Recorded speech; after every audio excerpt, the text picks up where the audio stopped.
भारत की मशहूर सिंगर लता मंगेशकर कहती हैं कि मेहदी हसन की आवाज़ भगवान की आवाज़ है। हद तो तब होगी कि जब बॉलीवुड के बादशाह शाहरुख खान का कहना था कि मेरी फिल्म के अंदर काश मेहदी हसन की आवाज़ में गाना मेरे ऊपर फिल्माया जाता, लेकिन ऐसा नहीं। इन्होंने 60,000 से ज़्यादा गज़लें और गाने गाए। नुसरत फ़तेह अली खान साहब, मलका तरन्नुम, नूरजहान और मेहदी हसन, इन सब ने पाकिस्तान का नाम पूरी दुनिया के अंदर रोशन किया। जो काम उस वक्त की हुकूमतें न कर सकी वो इनकी आवाज़ ने कर दिखाया।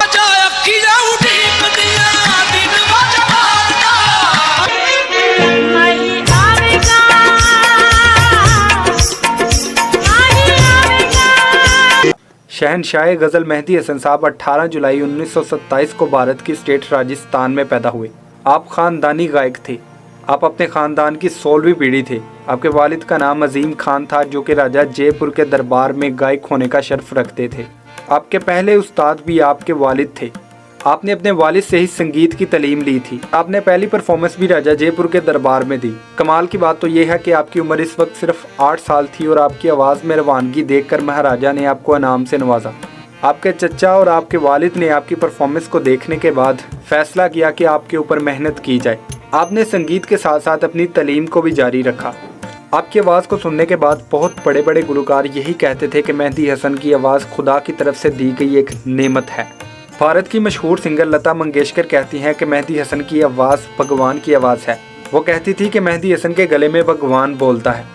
पाकिस्तानी गुलकार मेहदी हसन के साथ गाना गाने की भी ख्वाहिश रखती थी। इसके बाद पाकिस्तान की मशहूर गुलकारा मलका तरन्नुम नूरजहान का भी कहना था कि जिस तरह मेहदी हसन गाता है इस तरह कोई इंसान कैसे गा सकता है।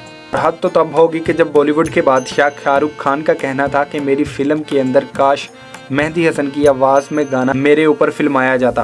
कवाली के किंग नुसरत फ़तेह अली खान साहब से जब इंटरव्यू में पूछा गया कि सारी दुनिया आपकी फ़ैन है, आप खुद किसके फ़ैन हैं, तो नुसरत फ़तेह अली खान साहब ने जवाब दिया कि मैं मेहदी हसन साहब का फ़ैन हूँ, क्योंकि उनकी आवाज़ दुनिया में सबसे सुरीली आवाज़ है। जितनी सुरीली इनकी आवाज़ है उससे कई गुना ज़्यादा मुश्किल इनको सिंगर बनने में हुई। पाकिस्तान के आज़ाद होने के बाद आपकी फैमिली भारत से हिजरत करके पाकिस्तान आ गए। इस वक्त आपकी उम्र सिर्फ 20 साल थी और घर के हालात ख़राब होने की वजह से आपने मेहनत और मजदूरी करनी शुरू कर दी। साइकिल की मरम्मत से काम शुरू किया और बाद में गाड़ियों के इंजन के बेहतरीन कारीगर बने। जहां आप काम करते थे उनका कहना था मेहदी हसन साहब सिर्फ गज़लों के ही शहनशाह नहीं बल्कि गाड़ियों के इंजन के भी शहनशाह थे। वो गाड़ियों के इंजन के बेहतरीन कारीगर साबित हुए। मेहनत के साथ साथ इन्होंने अपने रियाज को भी जारी रखा। 1954 में रेडियो पाकिस्तान से उन्होंने अपने करियर का आगाज़ किया, लेकिन 2 सालों बाद 1956 में उन्होंने अपनी पहली फिल्म शिकार के अंदर अपने गाने को रिकॉर्ड करवाया। और इस तरह से शुरू होता है मेहदी हसन के फिल्मी दौर का आगाज़।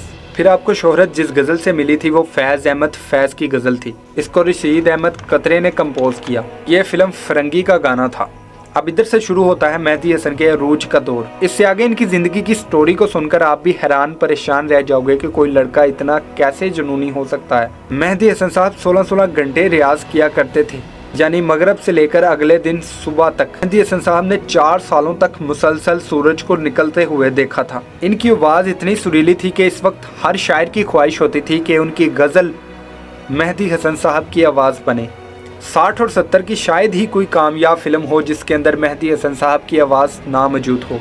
इनकी सुरीली आवाज़ या इनकी शोहरत का अंदाज़ा आप इससे लगा कि लोग फिल्मों को सिर्फ इनके गाने सुनने के लिए पूरा देखते थे। 1983 में जब आप नेपाल गए, महफिल सजी और यहाँ आपने एक गज़ल सुनाई कि ज़िंदगी में सभी प्यार किया करते हैं।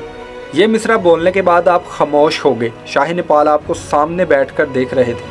शाह नेपाल खड़े हुए और उन्होंने दूसरा मिसरा खुद बोल दिया। ये मेहदी हसन साहब के लिए एक एजाज़ की बात थी।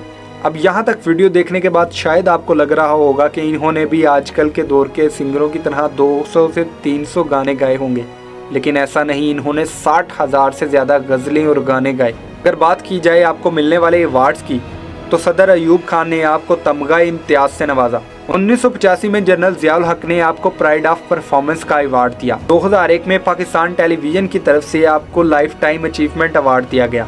2010 में सदर परवेज़ मुशर्रफ की तरफ से आपको लाले इम्तियाज़ से नवाजा गया और 2012 में आपको शाने इम्तियाज़ से नवाजा गया। आपके पास 1 दर्जन से ज़्यादा निगार अवार्ड्स मौजूद हैं।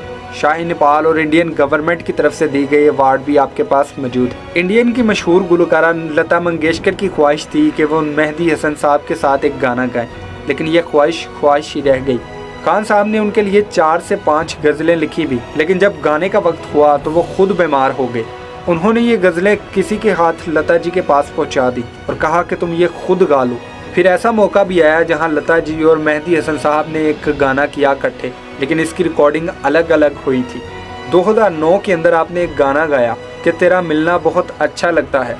इसको आपने खुद ही कंपोज किया। 2010 में जब लता जी ने इसको सुना तो उन्होंने अपनी आवाज़ के अंदर इसको फिर गाया। मिलना बहुत अच्छा लगे है, तेरा मिलना बहुत अच्छा लगे है। आपकी आवाज़ को सिर्फ भारत इंडिया में नहीं बल्कि पूरे दुनिया के अंदर पसंद किया जाता था। 1996 के अंदर जब आप भारत के एक इंडियन शो सारेगामापा में गए तो हिंदुस्तान के तमाम बड़े गुलकारों ने आपको सामने बैठकर सुना। 1980 की दहाई तक आपकी आवाज़ अरूज पर रही, लेकिन बीमारी की वजह से आहिस्ता आहिस्ता इन्होंने फिल्मों से दूरी हासिल कर ली, लेकिन महफिलों के अंदर गज़लें फिर भी सुनाते रहे। कई बार मेहदी हसन साहब को फालिज का अटैक भी हुआ और फेफड़ों की बीमारी भी लाहक हो गई। 2005 में आप इलाज के सिलसिले में इंडिया में गए, जहां दिलीप कुमार जी और लता मंगेशकर के साथ बहुत सारे इंडियन अदाकारों और गुलकारों ने आपका इस्तकबाल किया। आप इधर से मुकम्मल तौर पर सेहतयाब होकर पाकिस्तान वापस आए, लेकिन अफसोस के साथ इनको फिर स्ट्रोक हुआ। ये अटैक इतना ज्यादा शदीद था कि जिसने आपको मुकम्मल तौर पर चुप करवा दिया। बीमारी की वजह से आप मुस्तकिल तौर पर कराची में शिफ्ट हो गए। हुकूमत पाकिस्तान की तरफ से इनको हर तरह के इलाज की सहूलत दी गई थी। हर दौर के अंदर इनको बेहतर से बेहतर सहूलियात दी गई, मगर खान साहब मुकम्मल तौर पर सेहतयाब ना हो सके। बीमारी की वजह से आपका दूसरा घर हस्पताल होता था और इस वक्त आपके माली हालात भी कुछ खासे बेहतर नहीं थे। खान साहब की आवाज़ को पीटीवी रेडियो पर नशर किया जाता रहा, लेकिन रॉयल्टी की मद में इनको 1 रुपया भी नहीं मिला। बाजारों में सीडियां और कैसेट्स बिकती रहीं, लेकिन खान साहब की किसने भी माली मदद नहीं की। अगली बार आपको भारत की स्टेट राजस्थान ने इलाज की ऑफर की, मगर आप बहुत थक चुके थे और आपकी सेहत भी सफ़र करने की इजाज़त नहीं देती थी। फिर 13 जून 2012 का दिन आपकी ज़िंदगी का आखिरी दिन साबित हुआ। ना मेरे बाद भी मौजूए गुफ्तगू, मैं जा चुका हूँ फिर भी तेरी महफिलों में हूँ।